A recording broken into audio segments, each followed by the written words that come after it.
రాజా సింగ్ రాజీనామాకు ఆమోదం లేఖ రాసిన బీజేపీ జాతీయ ప్రధాన కార్యదర్శి అరుణ్ సింగ్ చివరి శ్వాస వరకు సనాతన ధర్మం కోసం పనిచేస్తారు రాజా సింగ్.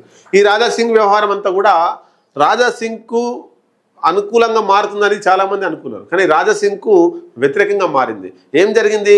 బీజేపీ రాష్ట్ర అధ్యక్ష ఎన్నిక సందర్భంగా దాన్ని వేదికగా వేసుకొని ఈయనే అసంతృప్తి వ్యక్తం చేసిండు.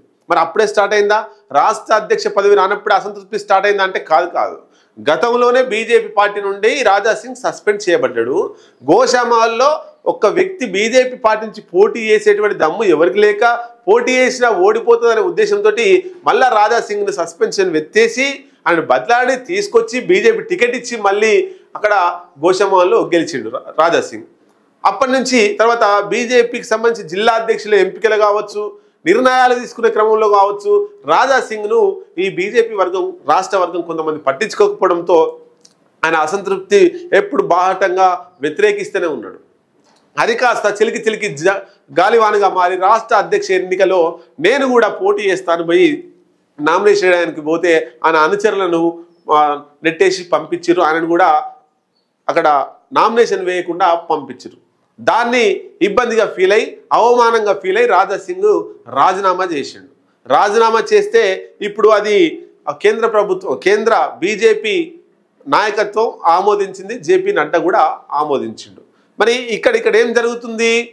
అసలు ఎక్స్పెక్ట్ చేసింది ఏంది? రాజా సింగ్ ఎక్స్పెక్ట్ చేసింది ఏంటంటే బెదిరిస్తే మళ్ళీ ఖచ్చితంగా కేంద్ర నాయకత్వం ఎవరో దిగొచ్చి నన్ను బుజ్జగిస్తారు, లాలిస్తారు, ఏం కాదు అని చెప్పేసి ఆయన పెద్ద ఎత్తున నిరసన తెలిపే కార్యక్రమంలో భాగంగానే ఆయన రాజీనామా చేసిండు. ఆ రాజీనామా చేస్తే బీజేపీ నాయకత్వం చాలా సీరియస్గా తీసుకొని ఈయన ఇట్లే చేస్తే మళ్ళీ ఇంకొకటి తయారవుతాడు బీజేపీ పార్టీలో అని చెప్పేసి ఆయన రాజీనామాను ఆమోదించింది.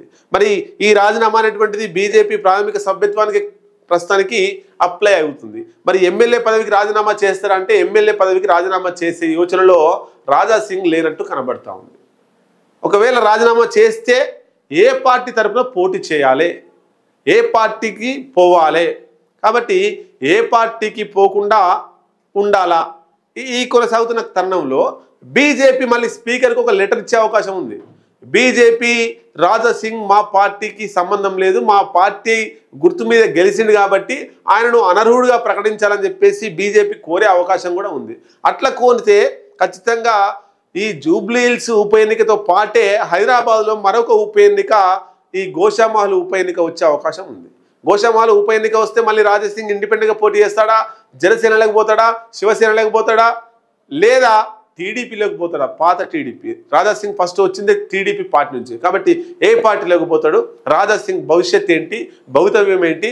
రాజకీయంగా సమాధి కాబోతున్నాడా, లేదా రాజకీయంగా ఇంకో పార్టీలోకి పోయి ఇంకా పెద్ద ఎత్తున షైన్ కాబోతున్నాడు అనేటువంటిది రాబోయే కాలంలో మనం చూద్దాం.